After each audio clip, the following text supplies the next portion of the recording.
සමන්තා චක්කවාලේසු අත්‍රා ගච්ඡන්තු දේවතා සද්ධම්මං මුනි රාජස්ස සුනන්තු සග්ග මොක්ඛදං ධම්මස්සවන කාලෝ අයං බදන්තා ධම්මස්සවන කාලෝ අයං බදන්තා ධම්මස්සවන කාලෝ අයං බදන්තා නමෝ තස්ස භගවතු අරහතු සබ්බ ධම්මේසු අප්පටිහත ඥානචාරස්ස දස බලධරස්ස චතු වේසාරජ්‍ය විසරදස්ස සබ්බ සත්තුත්තමස්ස ධම්මිස්ස රස්ස ධම්ම රාජස්ස ධම්මස්සාමිස්ස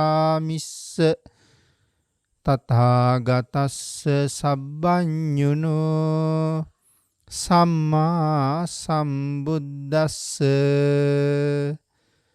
නමෝ තස්ස භගවතු අරහතු සබ්බ ධම්මේසු අප්පටිහත ඥානචාරස්ස දස බලධරස්ස චතු වේසාරජ්‍ය විසරදස්ස සබ්බ සත්තුත්තමස්ස ධම්මිස්ස රස්ස ධම්ම රාජස්ස ධම්මස්සාමිස්ස තථාගතස්ස සබ්බඤුනෝ සම්මා සම්බුද්දස්ස නමෝ තස්ස භගවතු අරහතු සබ්බ ධම්මේසු අප්පටිහත ඥානචාරස්ස දස බලධරස්ස චතු වේසාරජ්‍ය විසරදස්ස සබ්බ සත්තුත්තමස්ස ධම්මිස්ස රස්ස ධම්ම රාජස්ස ධම්මස්සාමිස්ස තථාගතස්ස සබ්බඤුනෝ සම්මා සම්බුද්දස්ස සද්ධර්ම ශ්‍රාවක කාරුණික ගුණගරුක බෞද්ධ පින්නතුනි බොහෝම ශ්‍රද්ධාවෙන් යුක්තව සියලු දෙනාම සූදානම් වෙන්නේ තිලෝගුරු අමාමෑණී සම්මා සම්බුදුරජාණන් වහන්සේ ලෝක සත්වයන් පිළිබඳව අසීමිත දයාවෙන් කරුණාවෙන් මෛත්‍රියෙන් යුක්තව අවබෝධ කරගෙන දේශනා කොට වදාළ පරම ගම්බීර වූ ශ්‍රී සද්ධර්ම රත්නයෙන් ඊටාම පුංචි කොටසක් දේශනා කරවගෙන ධර්ම ගෞරවයේ පෙරදරි කරගෙන දේශනාගත ධර්මයේ ශ්‍රවණය කරන්නත් එසේ ධර්ම ශ්‍රවණය කිරීමෙන් ලැබෙන අවවාද අනුශාසනා තම තමන්ගේ ජීවිතවලට එකතු කරගෙන වඩාත් නිවැරදි මෙලව ජීවිතයක් සකස් කරගන්නත් නිවැරදි වුණ මෙලව ජීවිතයක් තුළින් සුගතිගාමී වූ පරලොව ආයිති භවයකින් සැනසෙන්නත් අවසානයේ ප්‍රාර්ථනා කරන බෝධියෙන් සැප සහිත ප්‍රතිපදාවෙන් ඊ타ම ඉක්මන් භවයක උතුම් චතුරාර්ය සත්‍ය ධර්මය අවබෝධ කරගෙන අමා මහ නිවනින් සැනසීමේ බලාපොරොත්තුව මුදුන්පත් කර ගැනීම සඳහා ඒ උතුම් බලාපොරොත්තු ප්‍රාර්ථනා ඒ අයුරින්ම සඵල කර ගැනීම සඳහා සද්ධර්ම දානානිසංසයත් ශ්‍රවණානිසංසයත් හේතු වාසනා වේවා කියලා ප්‍රාර්ථනා කරනවා. පින්නතුනි, අද ධර්මදේශනාවේ මාතෘකාව හැටියට යොදා ගන්න කල්පනා කළේ ධම්මපද පාළියේ පාප වර්ගයේ භාග්‍යතුන් වහන්සේ දේශනා කොට වදාළ තවත් උතුම් ගාථා රත්නයක්. පුඤ්ඤංචේ පුරිසෝ කෛරා කෛරා තේතං පුනප්පුනං තම්හි චන්දං කෛරාත සුකෝ පුඤ්ඤස්ස උච්චයෝ. පින් රැස්වීම සැපයට හේතුවක්. මේ ගාථා රත්නයේ සරල තේරුම පුඤ්ඤංචේ පුරිසෝ කෛරා. පිනක් යම් කෙනෙක් සිද්ධ කළේ නම් නැත්නම් යම් පුරුෂයෙක් පින් සිද්ධ කරගන්නේ නම් තමන් විසින් සිද්ධ කරන කුසල කර්මයන් නැවත නැවත සිද්ධ කරගන්න එක වටිනවා. තම්හි චන්දං කෛරාත නැවත නැවත කරගත්ත කුසලය සුකෝ පුඤ්ඤස්ස උච්චයෝ. පින් කළ පුද්ගලයා සැපයේ උච්චතම තැනට අරගෙන යනවා. මේක තමයි ගාථාවේ සරල තේරුම. කවුරුන් උදෙසා භාග්‍යතුන් වහන්සේ මේ ගාථාව දේශනා කොට වදාලාද? ලාජා කියන දෙව්දුව අරමුණු කරලා. අපේ බුදුරජාණන් වහන්සේ සවැත් නුවර ජේතවනාරාමේ වැඩ ඉන්න කාලේ මහා කාශ්‍යප මහරහතන් වහන්සේ එක දවසක් නිරෝධ සමාපත්තියට සමවැදිලා නිරෝධ සමාපත්තියෙන් අවදි වෙලා අද කාටද පිහිට වෙන්නේ, කොහාටද පිඬුසිඟා වඩින්නේ කියලා කල්පනා කළා. පින්නතුනි, මහරහතන් වහන්සේලා නිරෝධ සමාපත්තියට සමවැදිලා සමාධියෙන් අවදි වුණාම එදාට කවුරු හරි දන් වේලක් පූජා කරනවා නම් ඒ දානීය ආනිසංසය එදාම ලැබෙනවා.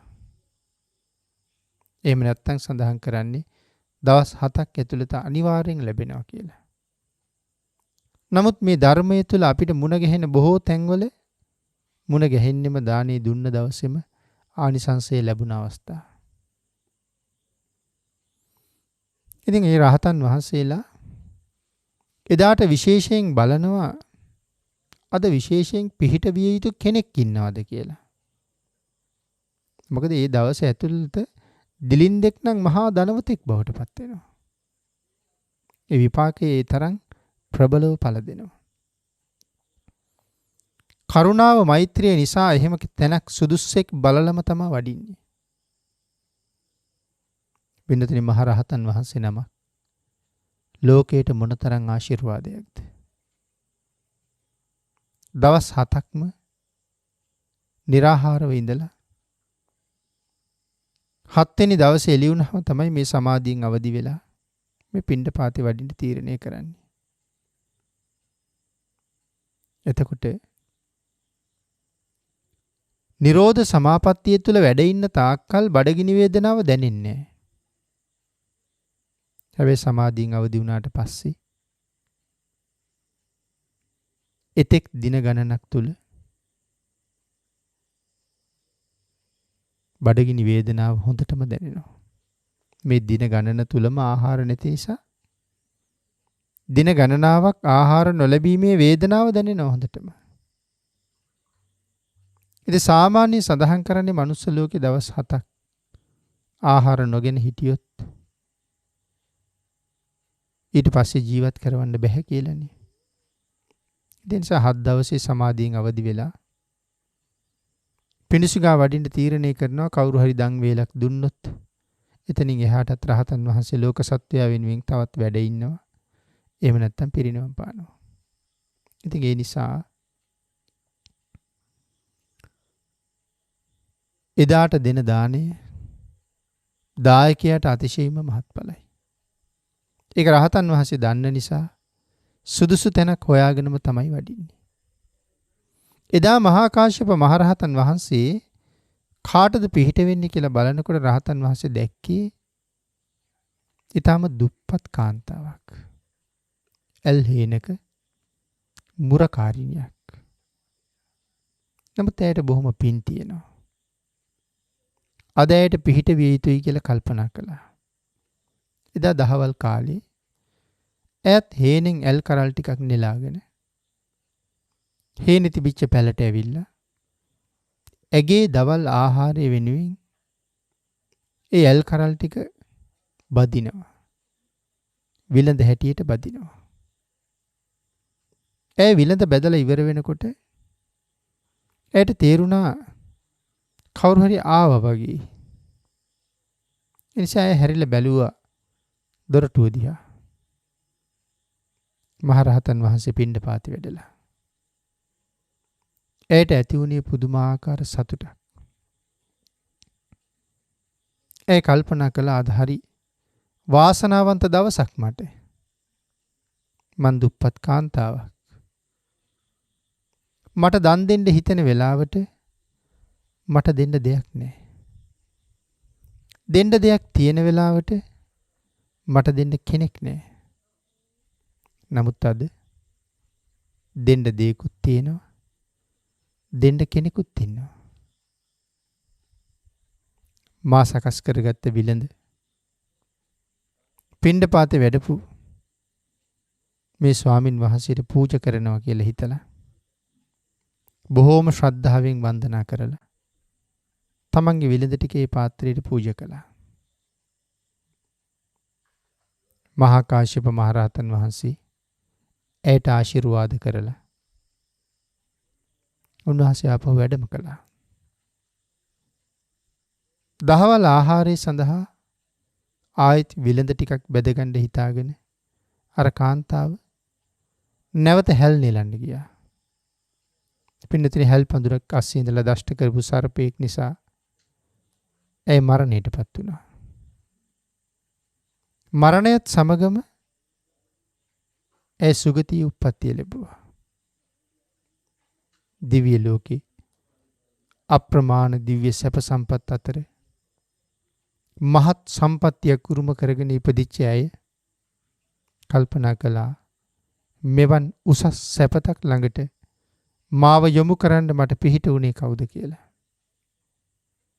ඒ වෙලාවේ දිව්‍යාංගනාවට අරමුණු වුණා ඒ වෙන කවුරුවත් නෙමෙයි මහා කාශ්‍යප මහරහතන් වහන්සේ. එදා වේල බොහොම අමාරුවෙන් හොයාගෙන කාලා අනුන්ගේ කුඹුරක මුරකාර සේවය කරපු මට බලාපොරොත්තු නැති විදිහට මේ තරම් මහා දිව්‍ය සම්පතකට උරුමකම් කියන්නේ. මට පිහිට වුණ මේ මහා කල්යාණ මිත්‍රයන් වහන්සේට මා විසින් ප්‍රතිඋපකාර කළ යුතුමයි කියලා හිතුවා. දෙව්ලොවින් නික්මිලා රහතන් වහන්සේ වැඩ ඉන්නේ වනාන්තරයේ ගල්ලෙනක. ඒ ගල්ලෙන ළඟට ඇවිල්ලා රහතන් වහන්සේ විසින් කළ යුතු උදේවත මේ දිව්‍යාංගනාව විසින් සම්පූර්ණ කරනවා. පැන් පෙරලා පහන් දැල්වලා මිදුල් ඇමදලා ඒ සියල්ලම කරනවා. රහතන් වහන්සේත් එක දවසක් අවදි වෙලා ඉන්නකොට උන්වහන්සේගේ කුටියේ යතුරු කවුළුවෙන් එළියක් වැටුණ ඇතුළට. ඒ වෙලාවේ රහතන් වහන්සේ විමසිලිමත් වුණා. කවුද උතන ඉන්නේ කියලා ඇහුවා. ස්වාමීනි මම මේ අලියම් වෙලාව පාන්දර. මම කියන්නේ කවුද? ස්වාමීනි මම එදා ඔබ වහන්සේගේ සදහවත් උපාසිකාවක්. ස්වාමීනි මට ඔබ වහන්සේගෙන් ලැබුණ පිහිට නිසා මම අද දිව්‍යාංගනාවක්. ස්වාමීනි මම ලාජා. එදා විලඳ පූජා කරපු තැනැත්තිය කියලා සිහිපත් කරාම මොකටද ආවේ? කෘතගුණ සලකන්න. රහතන් වහන්සේ සඳහන් කළා කෘතගුණ සැලකීම තබා මින් මනත මේ කුටිය පැත්ත පලාතෙන්න එපා කියලා. දිව්‍යාංගනාවට ගොඩාක් දුක හිතුණා. ඇය එතනින් ඉවත් වෙලා ගියා. ගිහිල්ලා අඬන්න පටන් ගත්තා. අපේ බුදුරජාණන් වහන්සේ මේ සිදුවීම දැකලා දිව්‍යාංගනාව ඉදිරියට රශ්මි කදම්බයක් යවලා භාග්‍යතුන් වහන්සේ ළඟ වැඩ ඉන්නවා වගේ දක්වලා අපේ භාග්‍යතුන් වහන්සේ මේ දිව්‍යාංගනාවට අනුශාසනාවක් කළා.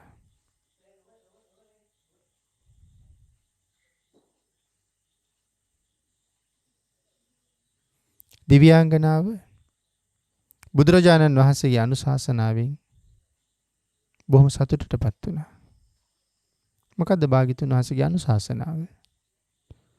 ඒ දෙවඟනට අනුශාසනා කරන්න භාග්‍යතුන් වහන්සේ දේශනා කොට වදාළ ගාථා රත්නේ තමයි අපි අර මාතෘකා කරගත්තේ. පුඤ්ඤංචේ පුරිසෝ කෛරා කෛරා තේතං පුනප්පුනං තම්හි චන්දං කෛරාත සුකෝ පුඤ්ඤස්ස උච්චය. පිනක් කලේ නම් ඒ නැවත නැවත කරන්න. කුසල් රැස්වීම සැපයට හේතුවක්. එතකොට භාග්‍යතුන් වහන්සේ පුඤ්ඤං චේ පුරිසෝ කෛරා. පුඤ්ඤ කියලා කියන්නේ පින්වලට තවත් නමක්. මෙතන පින් කියලා සඳහන් කරාම කොච්චර දේවල් ගැන අපිට කතා කරන්න පුළුවන්ද? දස පුණ්‍ය ක්‍රියා, දානය, පින් රැස් කරගන්න එක ක්‍රමයක්. දානය ගැන ඕන තරම් කාරණා අපි පින්නතුන් දේශනාවල් වලින් අහලා තියෙනවා. දන් දෙන්න. සීලය අපි සිල් සමාදන් වෙනවා. සීලේ වටිනාකම හුඟක් දෙනා දන්නවා. දන්න අය සිල් ගන්නවා. නමුත් සිල් සමාදන් වීම මහ කුසල කර්මයක්. භාවනා කිරීම, දාන සීල භාවනා ත්‍රිවිධ පුණ්‍ය ක්‍රියා. හැම කෙනෙක්ම තමන්ගේ ජීවිතය තුළ සම්පූර්ණ කරගත යුතු මූලිකම කාරණා තුනක්. දානය. සංසාරේ කොහෙද උපදින්නේ? උපදින තැන මට ලැබිය යුතු දේවල් ටික තීරණය කරනවා. සීලය. මරණින් පස්සේ ඉපදෙන්නේ කොතනද? මේ ජීවිතෙන් පස්සේ ආයෙ උපදින්නේ කොතනද කියන කාරණාව සීලයෙන් තීරණය කරනවා. භාවනාව. සීලය තුලින් කයයි වචනයයි සංවර කළා. භාවනාව තුලින් හිත සංවර කරනවා. හිතේ උපදින අකුසල් ඒ පිළිබඳව සිහිය උපද්දවන්න. සිහියෙන් යුක්තව අකුසල් ඇති වුණ බව දැනගෙන අකුසල් ප්‍රහීණය කරන්න. හිතේ උපදින අකුසල් යටපත් කරන්න නූපදවන්න. භාවනාවෙන් හිත සංවර කරනවා. දාන සීල භාවනා. මේ කාරණාව අත්‍යවශ්‍යමයි.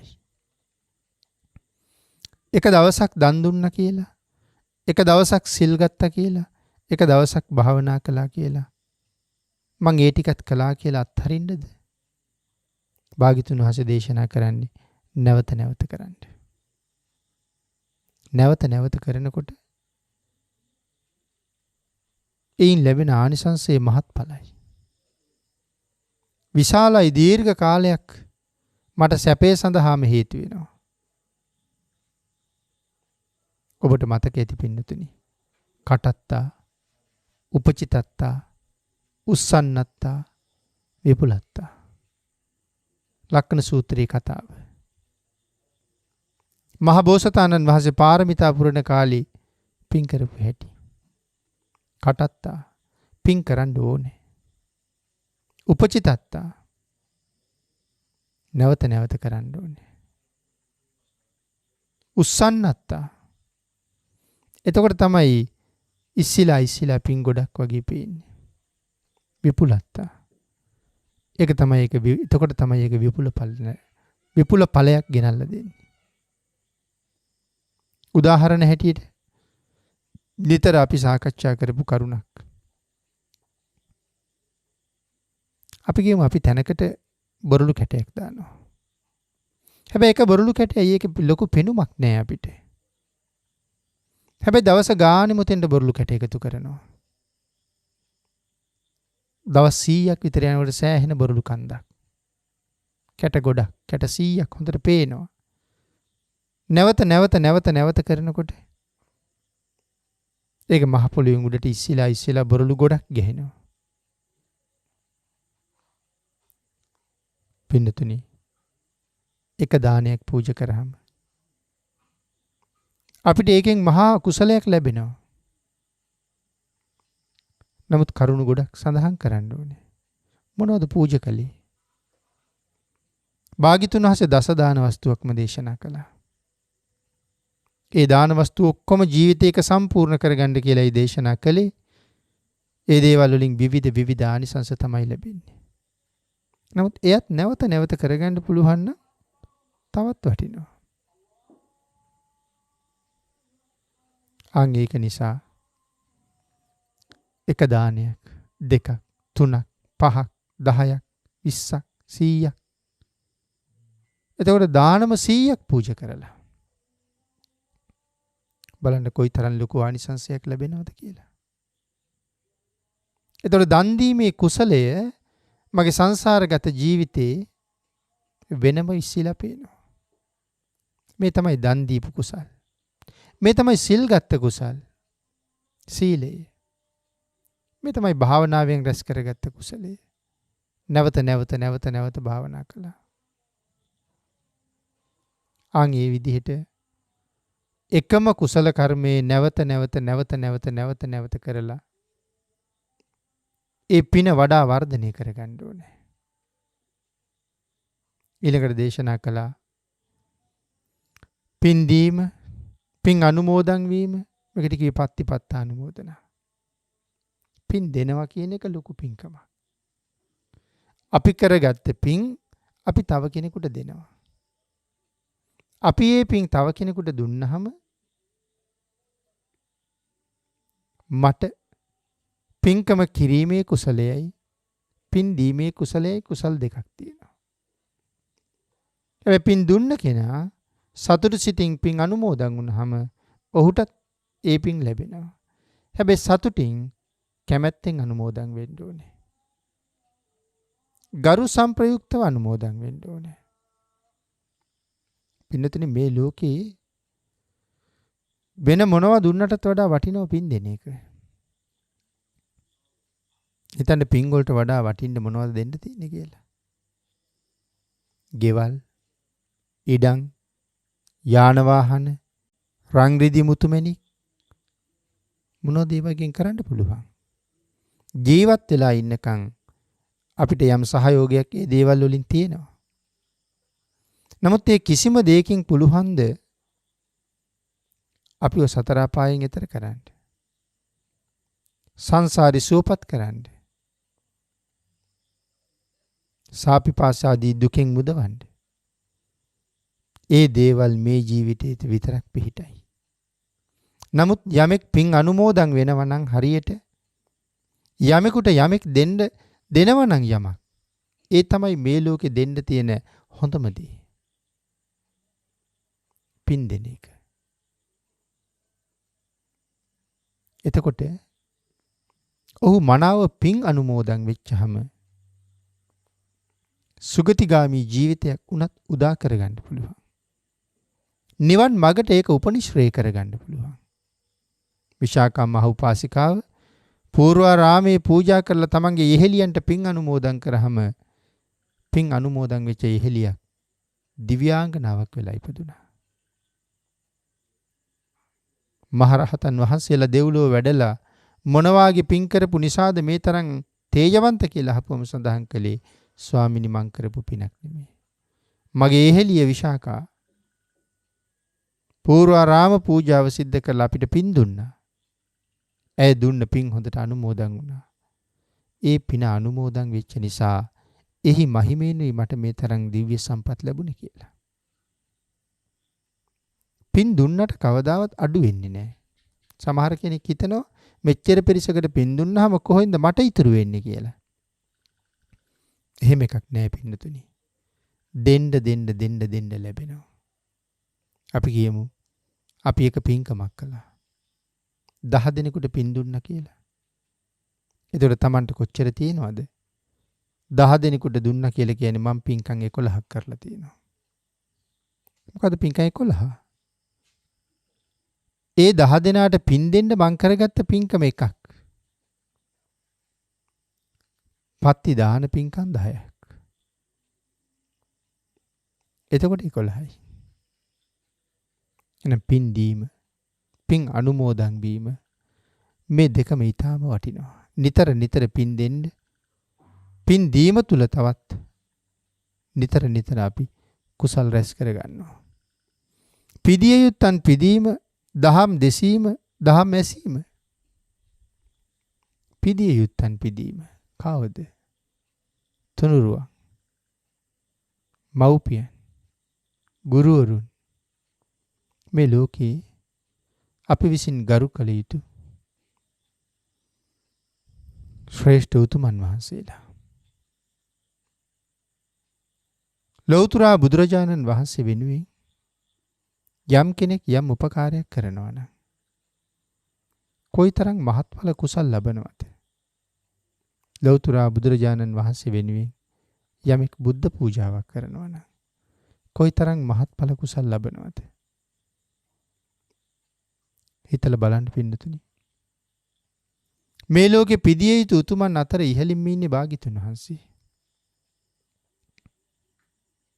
එතකොට යම් කෙනෙක් මනාව සිත පිහිටවලා භාග්‍යතුන් වහන්සේට පූජාවක් කරනවා නම් ඒක කොයිතරම් මහත්ඵල මහානිසසදායක කුසලයක් වෙනවද? තිට්ඨන්තේ නිබ්බුතේ ചാපි සමේ චිත්තේ සමම් පලං චේතෝ පනිදි හේතුහි චේතෝ පනිදි හේතුච සත්තා ගච්ඡanti සුග්ගති. මනාව හිත පිහිටවන්න. යම් කෙනෙකුට පුළුවන් වුණා නම් මනාව හිත පිහිටව ගන්න. ආන්ගේ පුජ්‍යලයට මහා කුසල් ලබන්න පුළුවන්. ආන්ගේ චේතනාව තුල සත්‍යය සුගතිගාමි වෙනවා. චේතෝ පනිදි කියලා සඳහන් කළේ ඒකයි. මොන චේතනාවද එතකොට? සිත පිහිටවපු කුසලයේ. කොහොමද සිත පිහිටෙව්වේ? මෙහෙම සඳහන් කළොත් ඔබ හිතන්න සවැත් නුවර ජේතවනාරාමේ බුදුරජාණන් වහන්සේ වැඩ ඉන්න කාලේ සුගන්ධ කුටිය ඇතුළට ගිහිල්ලා වන්දනා කරන්න ඔබට අවස්ථාවක් ලැබුණා කියලා. අද ජේතවනාරාමේ සුගන්ධ කුටිය ඇතුලේ බුදුරජාණන් වහන්සේ වැඩ ඉන්න තැනට ගිහිල්ලා ඔබට වන්දනා කරන්න අවස්ථාවක් ලැබෙනවා. සුගන්ධ කුටිය ඇතුලේ ෂඩ්වර්ණ රශ්මි මාලාව බැබලෙනවා. රශ්මිය විහිදෙනවා. මුළු කුටියම එළියයි. භාග්‍යතුන් වහන්සේ ගිනි අඟුරක් වගේ දිලිහෙනවා. කුටියට ඇතුල් වෙනකොට රශ්මි කදම්බේ මගේ ඇඟේ දැවටෙනවා. මං වඳින්නේ රශ්මි මාලාව ඇතුළට ගිහිල්ලා. භාග්‍යතුන් වහන්සේගේ ශරීරයෙන් ගලන ෂඩ්වර්ණ රශ්මිය ගතිය දැවති දන ගහලා වැඳ ගන්න අවස්ථාව ලැබුණා නම් ඔබ මේ අවස්ථාව ලබා ගන්නේ කොහොමද? ඒ අවස්ථාව වඳින්නේ කොහොමද? ඒ විදිහටම අදත් ඒ අවස්ථාව හිතින් අරගෙන එදා ඒ මොහොතේ ඇති වෙන යම් ශ්‍රද්ධාවක් තිබුණා නම් ඒ ශ්‍රද්ධා සිත පෙරටු කරලා ගිහිල්ලා භාග්‍යතුන් වහන්සේට වන්දනා කරන්න. ඒක තමයි සිත පිහිටවනවා කියලා කියන්නේ. ඒ සිතුවිල්ලම අප්‍රමාණ ආනිසංස සහිතයි. ආන් එහෙමනම් පින්නතුනි වන්දනා කිරීමෙන් පූජා පැවැත්වීමෙන් භාග්‍යතුන් වහන්සේ සියල්ලන්ට මෙහෙලයි. අපිට ආනිසංස ලබා දෙන්න පුළුවන් අය අතර භාග්‍යතුන් වහන්සේ මුලින්ම වැඩ ඉන්නවා. ධර්ම රත්නය, සංඝ රත්නය, එවනත අපි කතා කරන අපේ තුනුරුවන් උදෙසා කරන හැම පූජාවක්ම කොයිතරම් මහත්ඵලද? ප්‍රඥාව ඇති අය, ශ්‍රද්ධාව ඇති අය, කාරණා ධර්මයේ තුලින් දැනගෙන මහත්ඵල මහානිසංසදායක කුසල් ලැබෙන විදිහට කටයුතු කරනවා. ඒක කරගන්න පුළුවන් සිහිය ප්‍රඥාව ඇති කෙනෙකුට විතරයි. එහෙනම් උතුමන් පිදීම කියන කාරණාවෙන් එතනින් පල්හැට තව බොහෝ කරුණු සාකච්ඡා කරන්න පුළුවන්. ඊළඟට සඳහන් කළේ දහම් දෙසීම, දහම් ඇසීම. බණ අහන එක කොයිතරම් කුසලයක්ද? ධර්මයේ දේශනා කරන එක මොනතරම් කුසලයක්ද? ධර්මයේ සඳහන් කළේ යම් කෙනෙක් ධර්මයේ දේශනා කරනවා නම් භාග්‍යතුන් වහන්සේගේ ධර්මයේ ඒ දේශකයන්ට ලැබෙන ආනිසංසයේ ප්‍රමාණයේ සීමාවක් නැහැ කියලා.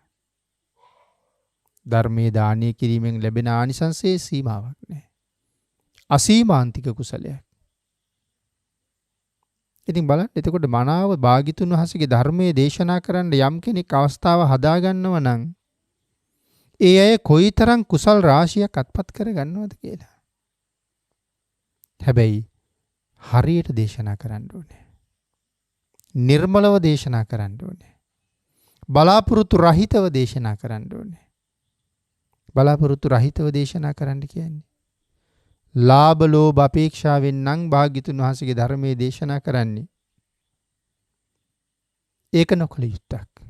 ලෝක සත්වයාට අනුකම්පා පිණිසයි ධර්මයේ දේශනා කළ යුත්තේ. ධර්මයේ නොදන්න, ඉගෙන ගන්න හැකියාවක් නැති, තේරුම් ගන්න අපහසු, ත්‍රිපිටකය කියවලා තේරුම් ගන්න අපහසු බොහෝ දෙනාට යහපතක් කිරීම වෙනුවෙන් ධර්මයේ දේශනා කරනවා. ආන් එහෙම දේශනා කරාම දේශකයන්න් වහන්සේටත් ලැබෙන්නේ උදාර කුසලයක්. ශ්‍රවණය කරන අයත් මහා කුසල අත්පත් කරගන්නවා.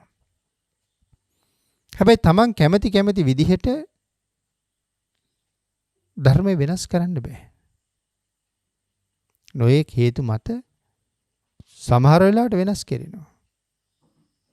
ඍජුව ධර්මානුකූලව සකස් කරලා තියෙන කාරණාව අපේ හිතවත් කෙනෙකුගේ හිත පිට රිදෙයි එහෙම කිව්වොත් කියලා හිතලා ඔහු ගැන හිතලා ධර්ම කාරණාව බාල කරනවා.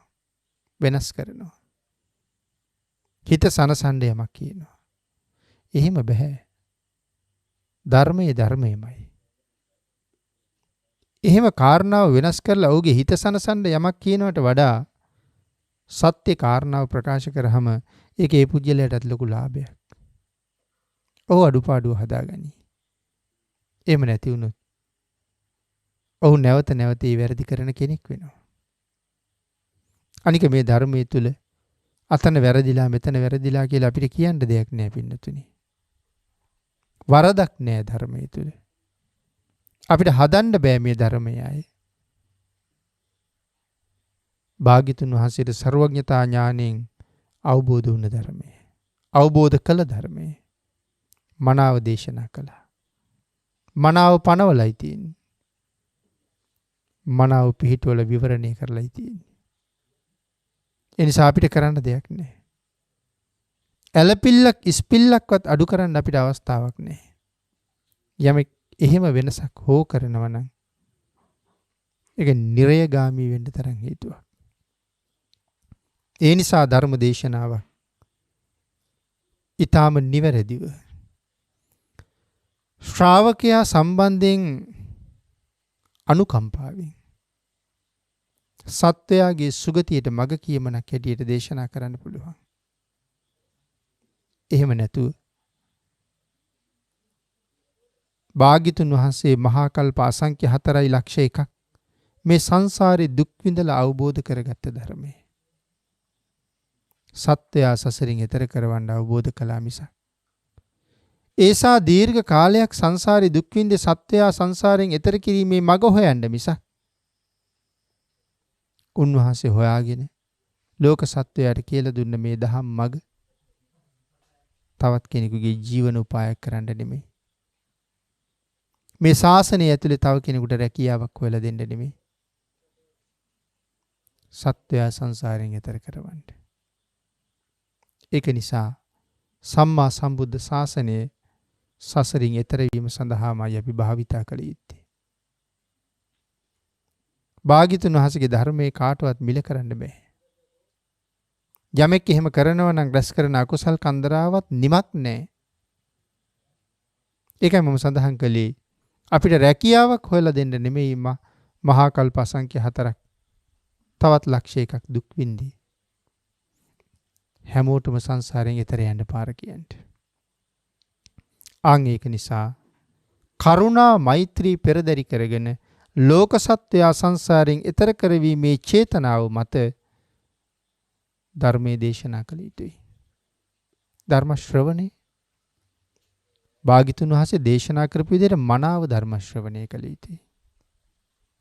ඒක තමයි වටින්නේ. ඒක තමයි මහත්ඵල වෙන්නේ. ඒකෙන් තමයි සැනසීම උදා වෙන්නේ. කොහොමද මොකද්ද භාග්‍යතුන් වහන්සේ දේශනා කරපු විදිහ? ඒ පින්නතුනි සුතා හොඳට අහන්න ඕනේ. දතා අහන ධර්මයේ හොඳට ධාරණය කරගන්න ඕනේ. වචසා ಪರಿචිතා ධර්ම ශ්‍රවණය කරනකොට වචනයක් ගානේ අහන්න ඕනේ. වචනයක් දෙකක් අහනවා. තව වචන කීපයක් මගහැරෙනවා. ආයෙ බණ ටිකක් අහනවා. ආයෙ වෙන මොනවා හරි හිතනවා. නැත්නම් කොහේ හරි කතා කරනවා. නැත්නම් කාට හරි උත්තර දෙනවා. නැත්නම් දුරකථනයකට උත්තර දෙනවා. මේක බණ ඇහිල්ල නෙමෙයි. බණ අහනවා කියලා කියන්නේ එක්සිටව බණ අහන්න ඕනේ. සුතා දතා වචසා ಪರಿචිතා වචනයක් ගානේ අහන්න ඕනේ. කිසිම වචනයක් මගාරවන්නේ නැතුවම අහන්න ඕනේ. හිතලා බලන්නකෝ. මේ වචනේ ඉවර වෙනවත් එක්කම ඊළඟ වචනේ දේශනා වෙනවා. ඒත් එක්කම මේ වචනේට මගේ හිත යොමු වෙනවා. ඊළඟ වචනේ දේශනා වෙනකොට ඒ වචනේට මගේ හිත යොමු වෙනවා. ඊළඟ වචනේ දේශනා වෙනකොට ඒ වචනේට මගේ හිත යොමු වෙනවා. පඩියෙන් පඩිය නැගගෙන යනවා වගේ වචනයක් ගානේ අහන්න ඕනේ. කිසිම වචනයක් මග නොහැරෙන්න අහන්න ඕනේ. අන් එක ඊටාම වටිනවා. අන් එහෙම ධර්ම ශ්‍රවණය කරන එක එතකොට භාවනාවක් පින්නතුනි. ධර්ම ශ්‍රවණය කිරීමේ භාවනාව. බණ අහනවා කියලා කියන්නේ භාවනාවක්. එහෙම භාවනාවක් වෙන්න මෙහෙම අහන්න ඕනේ. මනසානුපෙක්කිතා. ඊට පස්සේ අහපු ධර්මයේ මතක තියාගන්න ඕනේ. දිට්ඨියා සුප්පටි විද්දා. අහපු දැනගත්ත ධර්මයට අනුව ජීවිතේ දිහා බලන්න ඕනේ. ජීවිතේ විදර්ශනා කරගන්න ඕනේ. ධර්මාවබෝධය තහවුරු කරගන්න සසරින් එතර යන්න මඟ හදාගන්න. ඒ කාරණාව අපිට කොච්චර වටිනවද? යම් කෙනෙක් මනාව ධර්ම ශ්‍රවණය කරොත් සංසාරේ කුසල් අවදි වෙනවා. දූවිලි වලාවන්ගෙන් කියන්නේ කෙලස් දූවිල්ලෙන් වැහිලා තියෙන සසර පිං අවදි කරගන්න ලැබෙන හොඳ අවස්ථාවක්. ඒකයි ධර්ම ශ්‍රවණය කර ඉන්න ගමන් සමහර උතුමන් වහන්සේලා සෝවාන් වුණේ. සංසාරේ පුණ්‍යවන්තයෝ සකදාගාමි වුණා, අනාගාමි වුණා. දේශනාව අවසානයේ රහත් වුණා. පෙරපින් අවදි වෙනවා. මනාව අහන්න ඕනේ. ධර්ම දේශනාවත් ධර්ම ශ්‍රවණයත් කොයිතරම් මහත්ඵල මහානිසංසදායක කුසල්ද. සසර වෙනස් කරනවා හරියට ශ්‍රවණය කළොත්. පැවැත්ම වෙනස් කරනවා හරියට ශ්‍රවණය කළොත්. සසර නිමා කරන්න පුළුවන් හරියට බණ ඇහුවොත්. ඒ නිසා ධර්ම ශ්‍රවණානිසංසය හරි ප්‍රබලයි. ඊළඟට දේශනා කළා සම්මාදිට්ඨික වීම. මේ දස කුසල්. මේ දස කුසල් වලින් ජීවිතේ පෝෂණය කරගන්න එක තමයි මේ පුණ්‍ය කියලා කිව්වේ. දස කුසල ධර්ම. මොකද සම්මාදිට්ඨික බව. ලෞතර බුදුරජාණන් වහන්සේ දේශනා කළා නම් මේ ලෝකේ පැවැත්ම පිළිබඳව, ලෝකේ ආරම්භය පිළිබඳව, පැවැත්ම පිළිබඳව, වෙනසීම පිළිබඳව, ලෝක ධාතුව සම්බන්ධයෙන් භාග්‍යතුන් වහන්සේ දේශනා කරපු කාරණාව ධර්මයයි. ආන්ගේ ධර්මයේ යමෙක් මනවින් පිළිගන්නවා නම් ඒක සම්මාදිට්ඨියයි. භාග්‍යතුන් වහන්සේ විතරද ලෝකයේ පිළිබඳව අදහස් දැක්වුවේ? භාග්‍යතුන් වහන්සේ විතරද සත්වයා පිළිබඳව අදහස් දැක්වුවේ? සත්වයාගේ උපත පිළිබඳව, විශ්වයේ උපත පිළිබඳව කොයිතරම් කරුණු කාරණා මතවාද මේ ලෝකේ තියෙනවද? නමුත් පින්නතුනි ඒකක්වත් හරි නෑ. නිවැරදි නෑ. අපි කොහොමද ඒවා හරි නෑ, නිවැරදි නෑ කියලා කියන්නේ? හිතලා බලන්නකෝ. මේ ලෝකේ දැනුම උගත්කම තියන අය බොහොම ඉන්නවා. භාග්‍යතුන් වහන්සේගේ කාලේ අපේ ශාසනේ කල්ප ගණන් අතීතයට බලන්න පුළුවන් අය හිටියා. අනාගතයට බලන්න පුළුවන් උතුමන් වහන්සේලා හිටියා. නමුත් බලන්න පුළුවන් ප්‍රමාණයේ සීමාවක් තිබ්බා. ඒ සීමාවෙන් ඔබට යමක් කියන්න ගියොත් ඒක අපහසු දෙයක්. ඊටත් වඩා පල්ලෙහින් ඉන්නේ විද්‍යාඥයෝ වගේ අය, තවත් නොයෙක් හැකියාවන් තියෙන අය,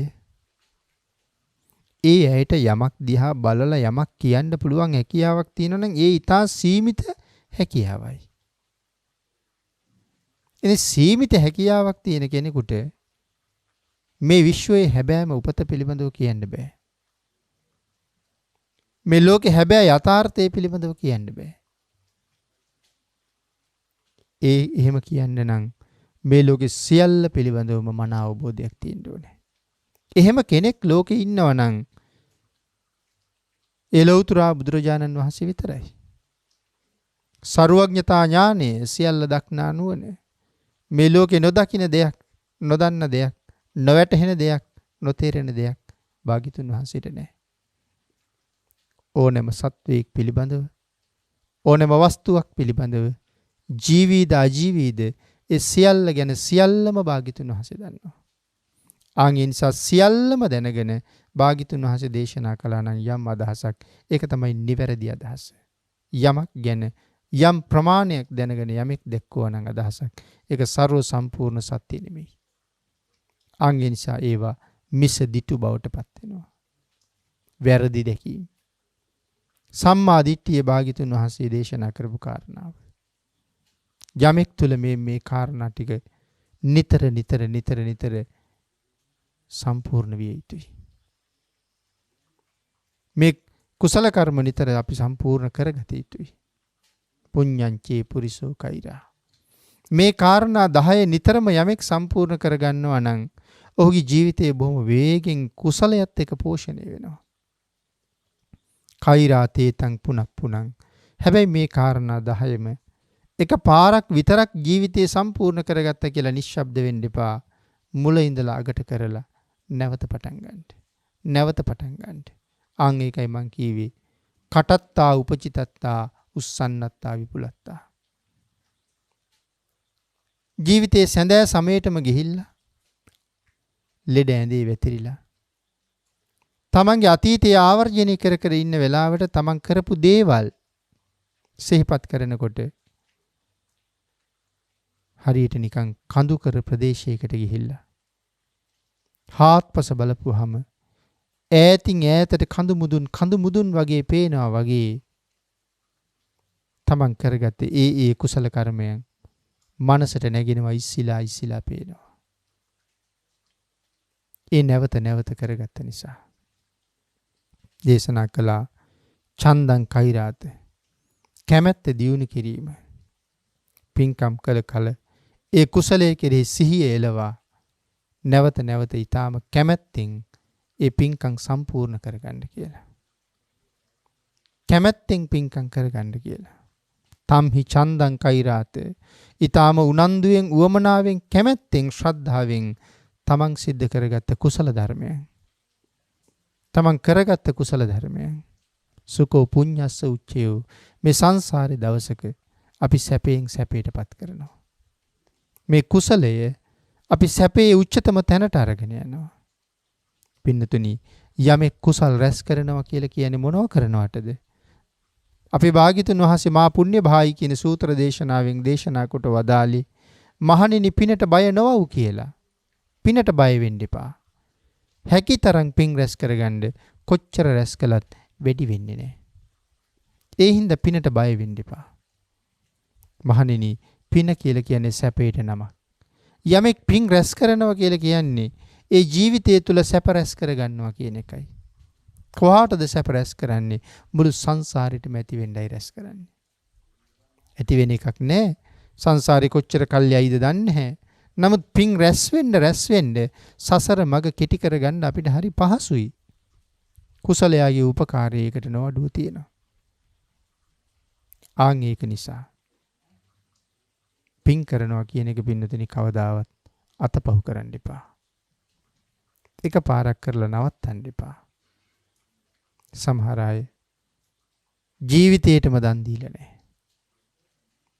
අන්තිම කාලේ දානයක් පූජා කරනවා. හොඳයි. නොකරම හිටියට වඩා හොඳයි. නමුත් ජීවිත කාලේ විටින් විට දානයක් පූජා කරගෙන තිබුණා නම් සමහර ජීවිත විහාරස්ථාන වලට මාසිකව අරගෙන යන පෙරු දානෙවත් සලාක දානෙවත් පූජා කරලා නැති ජීවිත තියෙනවා. සිල් ගන්නවා කියලා කවදාවත් යොමු වෙලා නැති ජීවිත. සමහර අය කතා කරලා කියනවා මෙතෙක් ජීවිතේ කවදාවත් සිල් අරන් නැහැ කියලා. නමුත් වයසේ හුඟක් අගට ගිහිල්ලා සීලේ වටිනාකම දන්නවනම් සිල් ආරක්ෂා කරන එකේ වැදගත්කම දන්නවනම් මෙතෙක් ජීවිතේ කවදාවත් කරලා නැහැ කියනවට වඩා එක දවසක් හරි කරලා තියෙනවා කියලා සතුටු වෙන්න ඕනේ.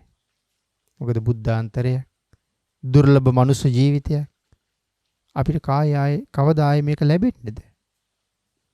බුද්ධාන්තරයක ඉපදිලත් එක දවසක්වත් සිල් නොගෙන මැරිලා යනවා නම් ඒක මොන තරම් අවාසනාවන්තද? ආන් ඒක නිසා මේ හැම පින්කමක්ම බොහෝම සතුටින් අපි සම්පූර්ණ කරගන්න ඕනේ. ඊටාම උද්‍යෝගයෙන් අපි කරගන්න ඕනේ. කරන්න පුළුවන් ටික කැමැත්තෙන් කරගන්න ඕනේ. සැපයාගේ රැස්වීම නැත්නම් කුසලයාගේ රැස්වීම සැප රැස්වීමයි. මතු සංසාරේ සැප විඳින්න බලාපොරොත්තු වෙන කෙනෙක් මේ ජීවිතෙන්නේ පින්නතුනේ හම්බ කරන්න ඕනේ. කොයි තරම් සරලද මේක තේරුම් ගන්න. අනාගත ජීවිත ගණනින් කියන්න බැරි තරම් ප්‍රමාණයකට හම්බ කරන්න මේ ජීවිතෙන් පුළුවන්. නමුත් අපි ඒක කරන්නේ මේ ලෝකේ මැරිලා යනකොට දාලා යන දේවල් වෙනුවෙන් රැදවල් දෙකේම මහන්සි වෙනවා. අවුව වැස්ස සීත පින්න එකක්වත් සලකන්නේ. හැබැයි එහෙම හම්බ කරගත්ත දේවල් කවදා හරි දවසක ඒ තැන්වල ගබඩාවල කාමරවල මුළු වල තියෙනවා. ඒව හම්බ කරපු පුද්ගලයා මැරිලා ගිහිල්ලා. ඉඩම තියෙනවා වවපු කෙනා නැහැ. ගෙදර තියෙනවා හදපු කෙනා නැහැ. වාහනේ තියෙනවා පදවපු කෙනා නැහැ. ඔහු මෙලවත් හැරලා යන්න ගිහිල්ලා. ඔහු ගියා වගේම දවසක මටත් යන්න සිද්ධ වෙනවා. ඔහු මේ මොකවත් අරන් ගිහිල්ලා නැහැ. එහෙනම් මම මොනවා හරි ගෙනියන්න මේ දේවල් වලින් හම්බ කරන්න ඕනේ. කොයි තරම් වටිනවද? අනාගත ජීවිතය අසංඛ්‍ය අප්‍රමාණ ප්‍රමාණයකට හම්බ කරන්න තියෙන වාසනාවන්ත ජීවිතයක් තුළ මෙලව දාලා යන ලෞකික දේවල් විතරක් හම්බ කරලා ගෙනියන්න තියෙන ටික අත්හැරලා යනවා. අන්න ඒක නිසා තේරුම් ගන්න. සිහියෙන් ප්‍රඥාවෙන් මේ කාරණාව දිහා බලන්න. තව පොඩ් ටිකක් අපි සරල කරගත්තොත්. දැන් ඔබ දකින්න විභංගය දන්නවා. තිසරණ තියෙන එක පුජ්‍යලයකට කෑම වේලක් දුන්නොත් අනාගත ජීවිත අසංකේයයකට බඩගිනි වේදනා නැති වෙනවා කියලානේ දක්ින විභංගේ අපි ඉගෙන ගත්තේ. ඉතින් ඔබ හිතන්නේ තිසරණයට වඩා ඉහළ සීලයක් ආරක්ෂා කරන කෙනෙකුට තිසරණේ සීලයක් නෙමෙයිනේ. තුනුරුවන් සරණ ගියපු කෙනා. ඉතින් ඒත් එක පන්සිල් අටසිල් නවාංග උපෝසත දසාංග උපෝසත සම්පූර්ණ කරන කෙනෙකුට දානයක් දී ගන්න තිබුණොත් කොයිතරම් උසස් වෙයිද? පැවිදි ජීවිතයක් ගත කරන මනාව ගුණපුරණ උතුමෙකුට දානයක් දී ගන්න තිබුණොත් සෝවාන් සකදාගාමි උත්තමයෝ හම්බුනොත් මේ සංසාරයට හම්බ කිරීමක් නෙමෙයිද? ආහාර දුන්නාම ආහාර, පාන වර්ග දුන්නාම පාන වර්ග, වස්ත්‍ර දුන්නාම වස්ත්‍ර. ඒකනේ මේ දස දාන වස්තුවක් දේශනා කොට වදාළේ. මේක නිතර නිතර සම්පූර්ණ කරගන්න. සීලය ආරක්ෂා කරගන්න. සීලය ආරක්ෂා කරන නිසා සතර පායට යන්නේ. දානය සම්පූර්ණ කරගත්ත නිසා බඩගින්නේ ඉන්න සිද්ධ වෙන්නේ නැහැ. නෑ බෑ කියන වචනේ අහන්න ලැබෙන්නේ. තව තව වැය වියදම් කරලා තව තව පින්කම් කරගන්න. ඇතිතරම් වැය වියදම් කරන්න භවභෝග සම්පත් සංසාරයට ලැබෙනවා. හැබැයි සම්පත් පිළිබඳව සසර ඇලෙන්නේ නැති වෙන්න ප්‍රාර්ථනා කරගන්න ඕනේ. තණ්හාව දුරු කරගන්න දානය දියුණු වෙන්න ප්‍රාර්ථනා කරගන්න ඕනේ. නැත්තම් පින් කරලා හරි හම්බ කරගත්ත ධනෙ නිසා නැවත ඒ ධනෙට ඇලිලා പ്രേත ලෝකවල උපදින්න පුළුවන්.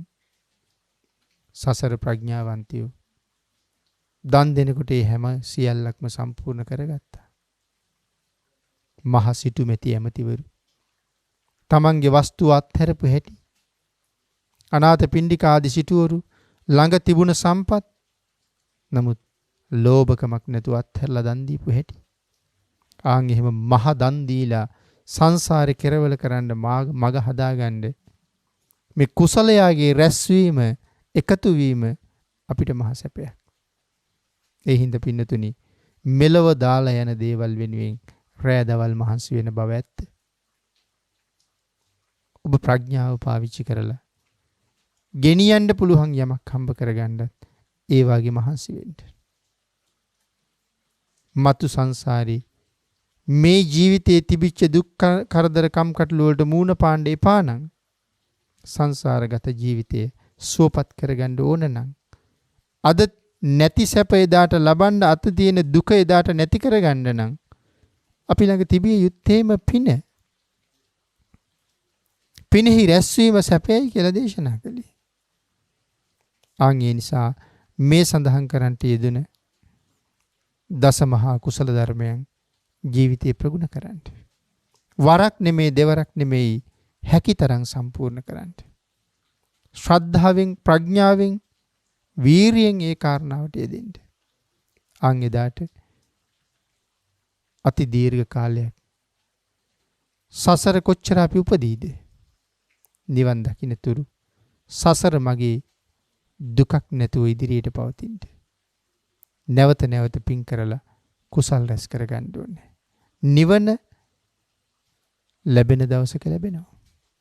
ඒ කියන්නේ කවදා හරි ලැබෙන දවසක ලැබෙයි කියලා බලාගෙන ඉන්න කියලා එහෙම නෙමෙයි මේ කියන්නේ. නිවන සඳහාත් වීරිය කරන්න ඕනේ. කවදා හරි නිවන් දකින්න නැවත නැවත මගේ කුසලයේ දියුණු වෙන්න ඕනේ. නිවන් දකින්න තුරු සංසාරේ මම මහ කුසල් රැස් කරගන්න ඕනේ. ඒකට මට දම්පැන් දෙන්න ඕනේ. බෙහෙර විහාර හදලා පූජා කරන්න ඕනේ. ඒ සඳහා භවභෝග සම්පත් ඕනේ. ඒ දේවල් තිබුණොත් තමයි දුකක් නැතුව හිතේ හැටියට වැය වියදම් කරලා පින්කම් කරන්න ලැබෙන්නේ. මේ කොයි කාරණාව සම්පූර්ණ කරන්නත් පින් රැස් කරගන්න කියලා භාග්‍යතුන් වහන්සේ දේශනා කළේ ඒකයි. මහණෙනි යමෙකුට පින් රැස් වෙන්නේද ඒ රැස් වෙන්නේ සැපයයි කියලා දේශනා කළා. පින නම් සැපේට නමක්. කුසලයාගේ රැස්වීම සැප එකතු වීමක්. අන් ඒක නිසා වහවහ නැවත නැවත බොහෝ කුසල් රැස් කරගෙන මෙලව සුවපත් කරගෙන පරලෝ සුගතිගාමී කරගන්න ප්‍රාර්ථනා කරන බෝධියෙන් අමා මහ නිවනින් සැනසෙන්න මඟ හදාගන්න හැම කෙනෙක්ම කුසලයට කම්මැලි නොවි කටයුතු කරන්න අදිෂ්ඨාන කරගන්න කියලා සිහිපත් කරමින් ධර්ම දේශනාව නිමා කරනවා. ඒ උතුම් කුසල් රැස් කරගන්න බුද්ධාන්තරයක ලැබිච්ච ශ්‍රේෂ්ඨ මනුස්ස ජීවිතයක් තුළ තුනුරුවන්ගේ ආශිර්වාදයෙන් ඔබට තව තවත් ශක්තිය, ධෛර්යය, භාග්‍ය, වාසනාව උදා වේවා කියලා ආශිර්වාද කරනවා. අද ධර්මදේශනාවේ දායකත්වයේ දරනු ලබනවා කුරුණෑගල මල්කඩුවාවේ පදිංචි ඒ.එම්. සෙනවිරත්න මහත්මයා සහ දමයන්ති සෙනවිරත්න මෑණියන් විසින්. සදැහැති දායකත්වයේ ලබා දී තියෙන බව සිහිපත් කරනවා. පින්නතුනි, අද මේ උතුම් ධර්ම දේශනාව ප්‍රඥා නාලිකාව තුළින් විකාශනය කිරීම සඳහා කුරුණෑගල මල්කඩුවාවේ පදිංචි ඒ.එම්. සෙනවිරත්න සහ දමයන්ති සෙනවිරත්න යන දෙමව්පියන් දෙපළ විසින් සදැහැති දායකත්වයේ ලබා දී තියෙන බව සිහිපත් කරලා තියෙනවා. උතුම් අරමුණු හැටියට සිහිපත් කරනවා දෙසැම්බර් මාසේ 1 වෙනි දින ජන්මදිනයේ යෙදුන ජපානයේ රැකියාවක නියුතු චතුරංගනී සෙනවිරත්න දියණියට ආශිර්වාද ප්‍රාර්ථනා කිරීමේ අරමුණින් මේ උතුම් ධර්ම දානය සිදු කරනු ලබන අතර මෙයින් ජනිත වන්නා වූ මහා කුසලයෙන් හා ත්‍රිවිධ රත්නයේ ආශිර්වාදයෙන් ඇයට ලෙඩ රෝග වලින් ආරක්ෂා වී රැකියාව කර ගැනීමට අවශ්‍ය ශක්තිය, ධෛර්යය ලැබේවා. මේ ගෞතම බුද්ධ ශාසනය තුලදීම උතුම් නිවන අවබෝධ වේවා. සුජීවත්ව සිටින දෙමව්පියන්ට නිදුක් නිරෝගී සුවය ලැබීමේ බුද්ධ ශාසනය තුලදීම නිවන් අවබෝධ කර ගැනීම පිණිස මේ කුසලයේ හේතු වාසනා වේවා. ගයාන් කහඳගමගේ බෑනා සේනානි සෙනවිරත්න දියණිය, සෙනලී කහඳගමගේ විහෙලී කහඳගමගේ මිනිපිරියන් යන අයගේ අධ්‍යාපන කටයුතු සාර්ථක කර ගැනීමටත් ලෙඩ දුක් වලින් තොරව ජීවත් වීමටත් මේ කුසලයේ හේතු වේවා. ඊතම ඉක්මන් භවයක චතුරාර්ය සත්‍ය ධර්ම අවබෝධය ලැබේවා. දායකත්වයේ දරූ අය අතරින් පරලෝසපත් වන්නට යෙදුන සියලුම ඥාතීන්ට මේ පින් අනුමෝදන් වී භව ගමන සුවපත් වේවා. ගෞරවනීය දේශකයන්න් වහන්සේට නිදුක් නිරෝගී භාවයේ චිරජීවනයේ සැලසේවා. මේ උතුම් කුසල කර්මයේ හේතුවෙන් අපි සියලු දෙනාටම ඊ타ම ඉක්මන් භවයක ඊ타මත්ම කෙටි කාලයකින් සැප සහිත ප්‍රතිපදාවකින් උතුම් චතුරාර්ය සත්‍ය ධර්මය අවබෝධ කරගෙන සැනසෙන්න මේ කුසල් හේතු වාසනා වේවා කියලා ප්‍රාර්ථනා කරමු. ආකාසට්ඨා ච බුම්මට්ඨා දේවා නාග මහිද්దికා පුඤ්ඤන්තං අනුමෝදිත්වා චිරං රක්ඛන්තු ලෝක සාසනං දේවෝ වස්සතු කාලේන සස්ය සම්පatti හේතුච පීතෝ භවතු ලෝකෝ ච රාජා භවතු ධම්මිකෝ.